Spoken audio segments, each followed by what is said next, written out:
11 little problems. 11 little problems. Yeah, 81 to 83. 11 little ones. So number 1 says write a function that models each variation. And I know before we have always said if it says function, use the f of x. But not for direct and inverse variation. We just tend to use y in those. So now, looks like we have a little bit of reading to do to figure out what we're supposed to do here. X equals -5 when y equals 3. Y varies inversely as x. What do you remember about inversely? Ooh, that's the division one. And whenever we see varies, it means we need a k.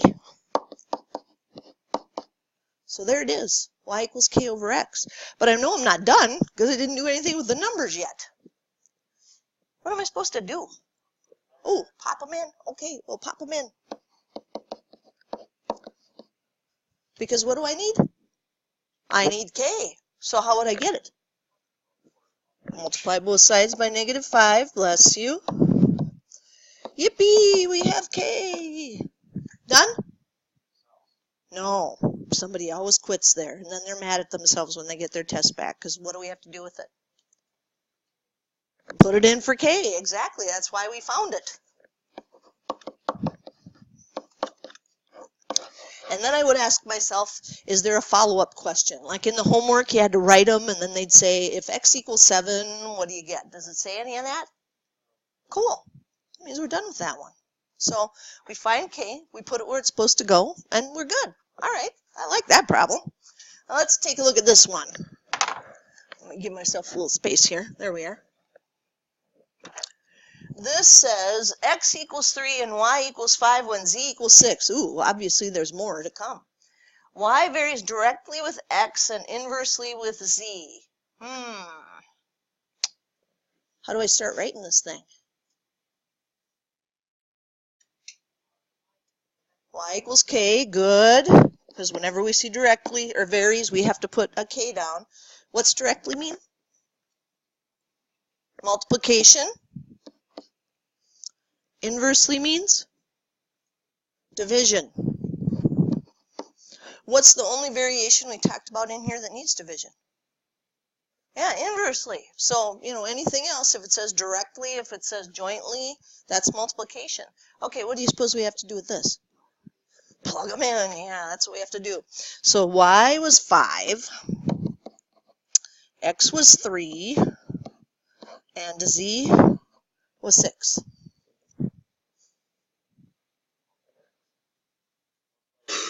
Okay, we can. Does anybody see that this reduces to 1/2? You don't have to do that. The math will be right either way. So we'll multiply by 6 because that's what you saw. See how the math works out nice anyway. So it doesn't make any difference. Then what? Divide by 3. Well, that's a lot of work. We must be done. No. Y equals 10x over z big box. There it is. Yeah. So, obviously I'm being funny asking you that, but somebody forgets it. It happens every year on this test. Somebody forgets, hey, what did I find k for again? Oh, I'm done. I'll go on to the next problem. Nope. Put it back where it's supposed to go. We're supposed to write a formula for this. Alrighty. Ooh, this looks interesting. Is the relationship between the values in each table direct variation, inverse variation, or neither?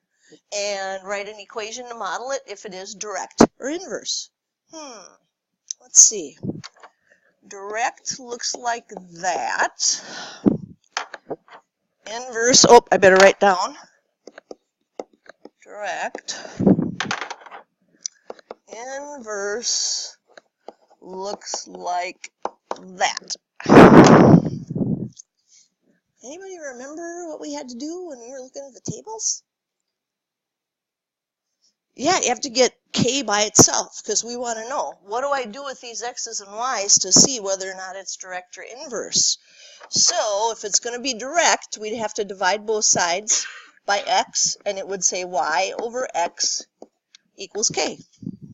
If it's going to be inverse, Well, we'd have to multiply both sides by x.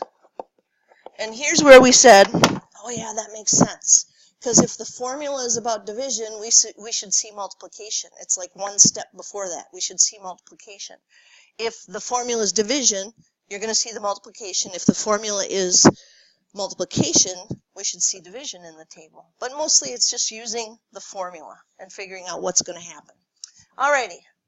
Anybody see anything right away, or should we grab a calculator to check number 3? 2? People said 2. 2 what? Oh, so 7 times 2, 14 times. So if you saw multiplication in the table, it was probably 14 divided by 7 equals 20 divided by 10 equals 28 divided by 14, and they all equal 2. So we just divided all of those and got the same thing every time. What kind is that?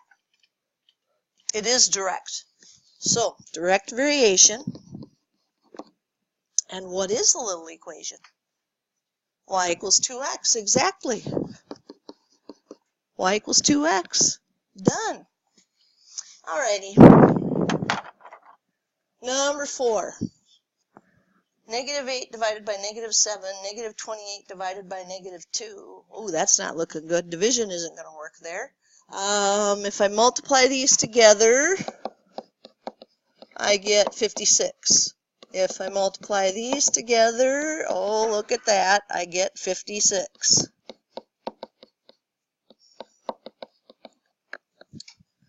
So if I multiplied them together and got the same number every time, what type of variation is this?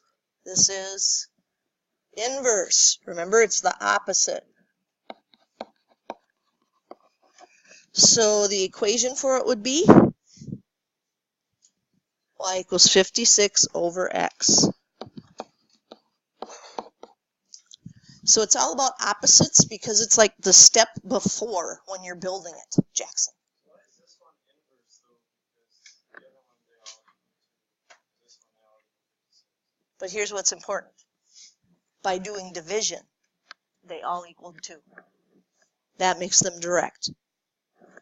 By doing multiplication, they all equaled 56. That makes them inverse. So that's why it's important that we solve those equations for k, so we can see what's going to happen here with these. Because it's the opposite of what we see.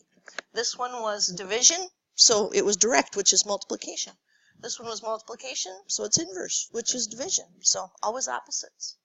Going to do okay with those? Alrighty. We're already through 4 problems. This looks like a toughie. What is the domain of the following function? Oh, I think this is one of those things I told you were going to have to kind of memorize. This is called the general form. You remember what general form looks like?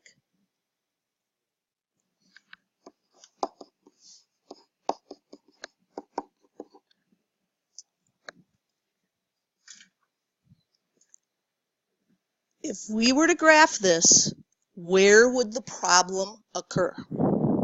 There's going to be one number we can't use. Where is it? It's 3. You're done. X can't be 3.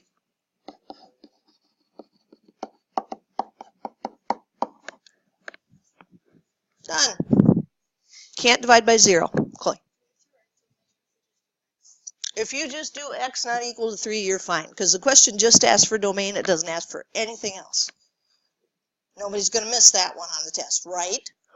Okay, don't overthink it. Oh, this one's interesting. This is just like stuff we did in the notes. Write an equation for the translation of y equals 2 over x that has this for asymptotes. So it's going to have to be y equals 2 over something plus or minus something. So see how these two are linked? They both have that y equals a over x minus h plus k going on. Alrighty. So if the bad number down here is negative 7, what did this say? X plus 7. Where's the 3 supposed to go? Yeah, in the back. That's k. Done. Danny?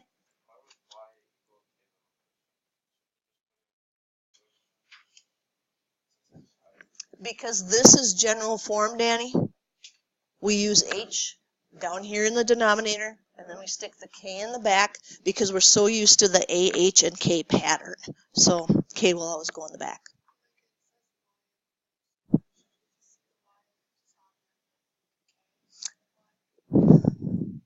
Oh, I see what you mean. But this is an asymptote, which means that's where the graph is not going to show up. So we have to be careful that we have the asymptotes listed here in this order. Exactly. Exactly. Those are your vertical and horizontal asymptotes. We're through 6. Well, this looks like a little bit more work. For problem 7 to 9, identify any holes or horizontal or vertical asymptotes of the rational function. Okay, sounds like something good for us to do. Does number 7 have any holes? How do you know? Nothing will cancel. You don't just leave it blank, because that tells me you were confused. Put none. Vertical asymptotes. Does this have one? Really? There's no problem number for that denominator. Yeah, it's 4. X equals 4. Okay, now come your memory banks from yesterday. What's the degree of the top? What's the degree of the bottom? When the degrees match, what do? Funky fraction? 1. But don't forget to put the x equals and the y equals, folks, because that's x equals says, hey, this is going to be a vertical line, and y equals says, hey, this is going to be a horizontal line. So you have to have those in there. So that one is about the degree stuff that we talked about yesterday. So there it is. Nothing else we can give them on that one. That's done. Chloe.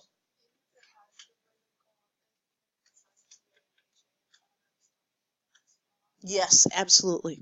Absolutely, because we need an equation for a vertical asymptote, and you can't get a line by just saying 4. So x equals 4, y equals 1. Just remember it has to karate chop the axis, and you're fine. Alrighty, Danny.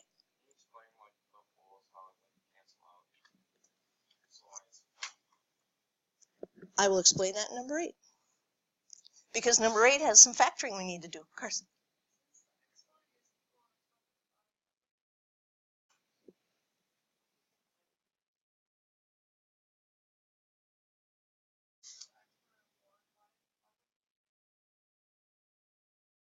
Oh, you're mixing this up a little bit with our x and y intercepts. When we have the same degree on the top and the bottom, we do the funky fraction in the front, which is just the leading coefficients. You ignore everything else, and you just take the numbers in front. Yeah, because you're thinking ahead to x and y intercepts is what you're doing. Alrighty, 8. Is that already factored for us? Not even close. All right, what could we take out of both of these? Bigger. 4x.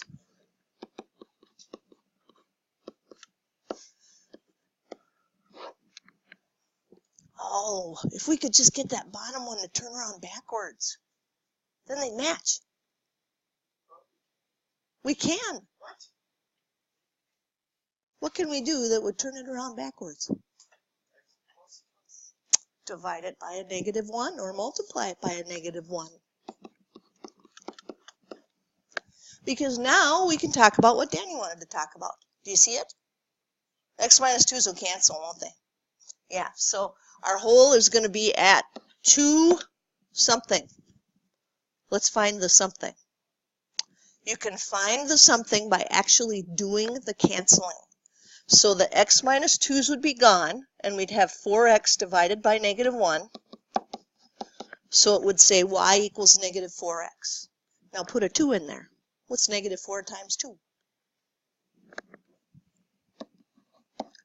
That's where your whole should be. We cancel these out. I don't want to scribble over the top of it because there's people that are going to want to see this when they look at the notes. And you just look at what would be left.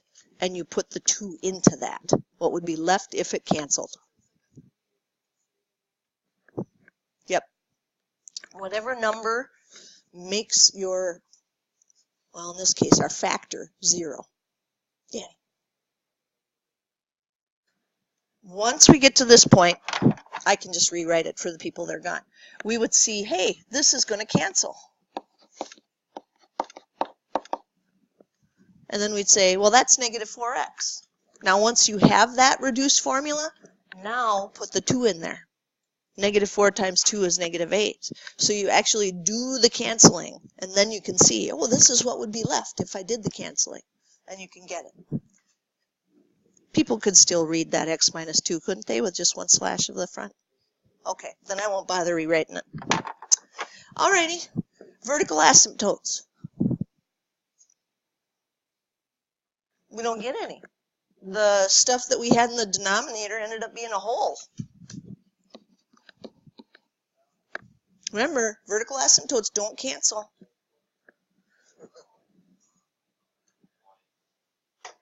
Oh no, just put none for the vertical asymptote, just none.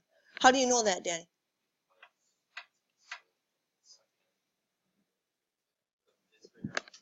That's a 2 and that's a 1. So when it's bigger on the top than it is on the bottom, what do we put?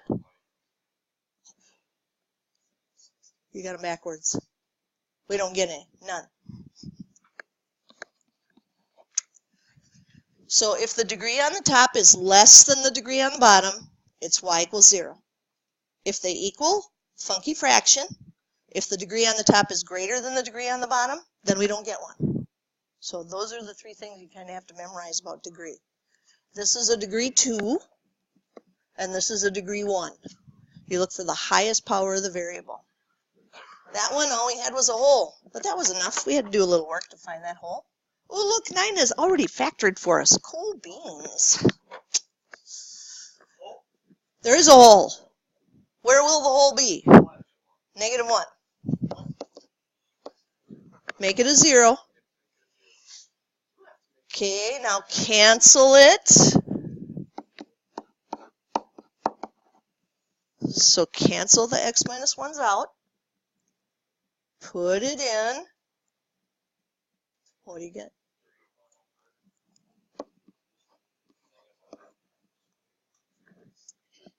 Oh, no, no, no. No, no, no. I got to think before I just throw something up that somebody says. Negative 1 minus 3 is negative 4, so negative 1/4. Put the negative 1 right there. And find it. Jackson. Okay. No. Jackson, you knew there was a hole. How come? Because the x plus 1, x plus 1. Do the canceling. Get a new formula. Now, take that negative 1 that would have made a hole here and put it into this formula. Negative 1 minus 3 is negative 4, negative 1/4. Got it. Okay.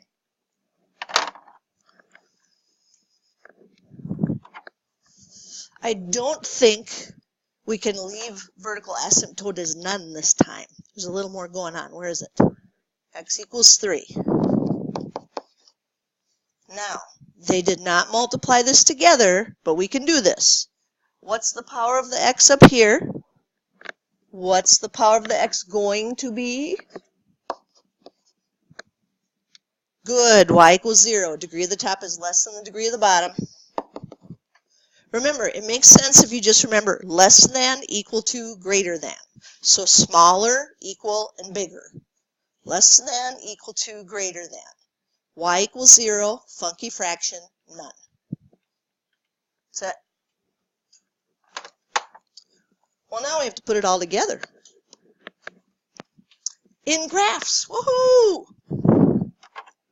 Alrighty, so notice it says sketch the graph. We're going to do better than that. Obviously, we want to graph this because we get to use our graphing calculators at the end to get all the points in there. But first things first, we're going to do exactly the same thing we did on the last couple of problems. We're going to start by saying, hey, are there any holes? Are there vertical asymptotes, horizontal asymptotes? Where's this stuff at? And get all that on the graph first. So Does this one have any holes? It does. What would cancel? Top and bottom. So tell me when this would be 0. If you put a 0 in. Well, let's actually do the canceling. And put a 0 in there. What do you get? Now, here's the danger. If I don't put that on the graph right now, I know I'm going to forget it. I know I will. Because you get graphing away, and the graphing calculator doesn't show holes. So I'm going to go to 0, -1/3, and I'm going to make a great big donut on my graph. Evan, you with us? All right.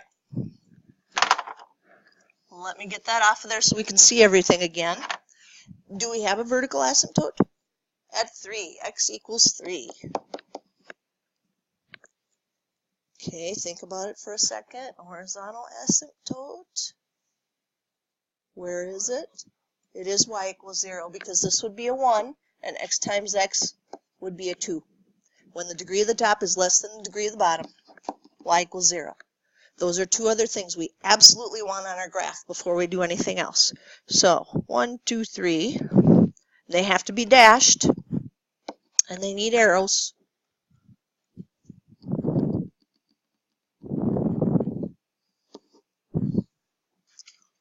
There they are. Now we don't have blanks up here for the x and y intercept, but you certainly could. I mean, we did those in class. You could say, all right, I want some nice points that'll be on this graph. So how do I get, or what happens if I put a 0 in here? Well, if I put a 0 in, 0 is on the top, I'm going to get 0. So it's actually going to go through 0, 0 right there, except we said there was a hole there. And there is a hole at 0, -1/3. So we can't use 0 because 0 is not in the domain. So I think that's the reason we left off the x-intercepts and y-intercepts. I think that's why we didn't put them on there. So once you have the whole graphed, just grab your graphing calculator, get some nice points, put them in the table. You don't have to multiply this out. It will make it easier to put it in your calculator. It'll be a little bit faster if you do x squared minus 3x and just do parentheses on the top and the bottom. But it's up to you. Just make sure you use parentheses on the top and the bottom. That's what's absolutely a must.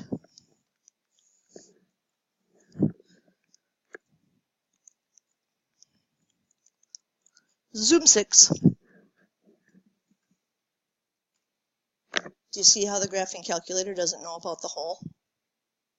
Yeah, it's not smart enough. So that's why we have to know about the hole. What would be some good numbers to grab given that this is 3?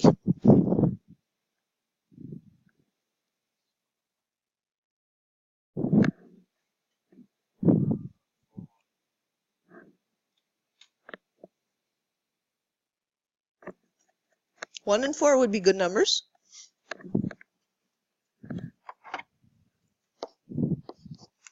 Remember, we're trying to get 2 on each side of our vertical asymptote. We want at least 2 nice points. Chloe? Sure. The graph or the typing?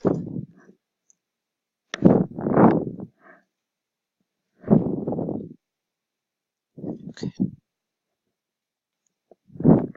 All right, everybody, we need some more points. We need 2 on either side of that vertical asymptote. You're making this too hard. Here, let me show you. Our vertical asymptote is at 3. We need 2 points on this side of it and 2 points on that side of it. What would these 2 points be? Yes. And what would these 2 be? Yes. 1 and 2, 4 and 5. And that should be enough because we know what asymptotes are for. So at 1, we have a -1/2. At 2, we have a -1. At 4, we have a 1. And at 5, we have a 1/2. We should be able to get a pretty good looking graph because we know that's what it's supposed to do. So 1, negative 1/2 be about there. 2, negative 1. Approaching the asymptotes. Up to your donut. Then you got to jump over, because remember that's a point of discontinuity. And then 4, 1. And 5, 1/2. And some of you, when you get your test back, are going to be kicking yourselves because you didn't graph the hole right away, and you're going to forget about it, and you're going to fill it in. So be careful with that. Get the hole on right away. Chloe. Something goofy? X divided by, oh yeah, you have to have a double set of parentheses if you're going to type it in separate on the bottom, because the calculator needs to know all this stuff is together. Yeah, now it should be working. Done? Yeah. Because what might happen is somebody might accidentally fill in their hole when they take a look at it. But guys, take a look at the table. Wouldn't that be a hint? Hey, something's goofy at 0. Yeah, that would be a big hint. Oh, it says error. You know, that's where our holes or our asymptotes happen. So try not to overthink it. We already know the algebra says there's a hole there. Alrighty, let's take a look at 11. Oh, I like that one because it's general form. Is that going to have any holes? Nope, there's no canceling. None. Vertical asymptote, x equals 2. Horizontal asymptote, you're overthinking. Y equals 1. There it is right here, k. These two are different types of hyperbolas. This one, it's got just a fraction on top, fraction on the bottom piece, numerator, denominator. But this one is general form, a over x minus h plus k. Let's get those asymptotes on here at 2 and at 1.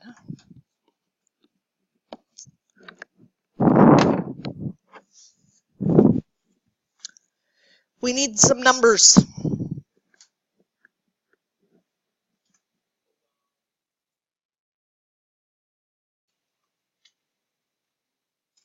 Where is our separation vertically? What number represents our separation? 2. So give me 2 to the left and 2 to the right. 0 and 1.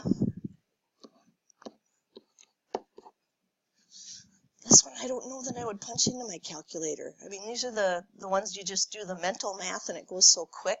Because if you punch this into the calculator, you're going to need double parentheses to get that part in there and then hit the +1. So I'd probably just do it in my noggin. If you really want to do the double parentheses thing, you absolutely could. It's okay. But 0 minus 2 is -2, so we'll have -3/2 plus 1, which is -1/2. And you could use your calculator to go through that as well. Put a 1 down there. 1 minus 2 is -1, so -3 plus 2 is -2. Put a 3 in. 3 minus 2 is 1. 3 divided by 1 is 3, and 3 plus 1 is 4. Put a 4 in. 4 minus 2 is 2. 3/2, 1 1/2 plus 1 would be 2 1/2. I mean, the worst fraction we're probably going to have on there is a 1/2. If it gets worse than that, grab your calculator if you're having trouble with it. So 0 -1/2, 1 -2, no holes, 3 4, 4 2 1/2,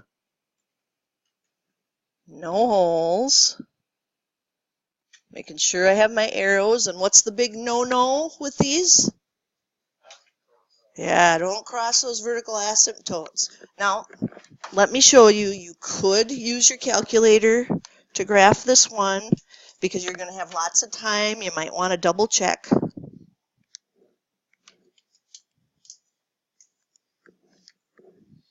But it would take double parentheses to make the calculator understand.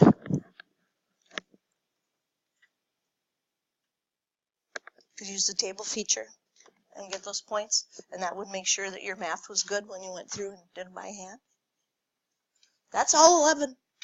I can make up some more. Anybody want another one of any type? Yes.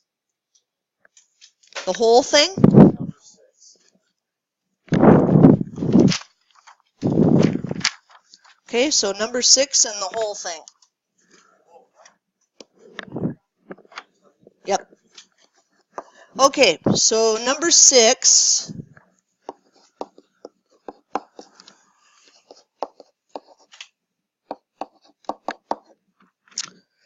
Write an equation for the translation of y equals 4 over x with the given asymptotes.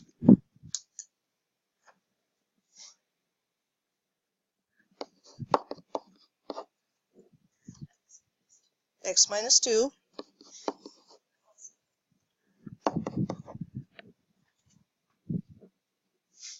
That's it.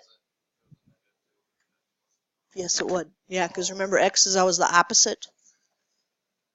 Yeah. Well, that isn't so bad. No. All right.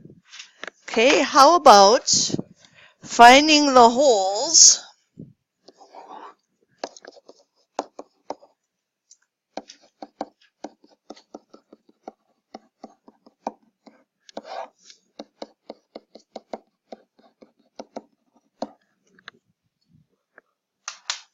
that one, huh? Does it have holes? Give me one. 0, because of this one. Where's the other one? -3 something? Okay, so help me out. How are we going to get the something?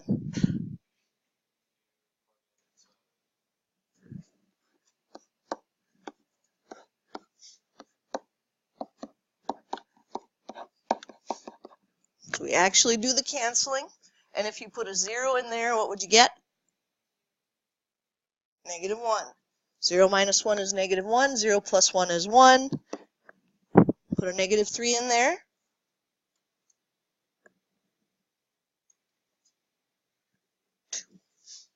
Careful. 2. Yep. So you would immediately go, because it happens every year. Somebody goes, oh, I've got the holes, it's all good, and then they do the vertical asymptotes and horizontal asymptotes and totally forget there were supposed to be holes at those spots. So put a little donut at each of those spots, and then keep going. All right. Any others? You want another one up? Well, all right then. There is your little assignment to get you ready for our little 11 problem test tomorrow. Right there.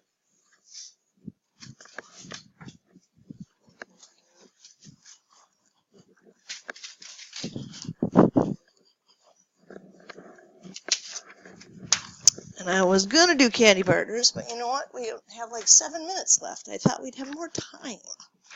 But that's okay, because you had questions, and answering your questions is most important when the test is tomorrow.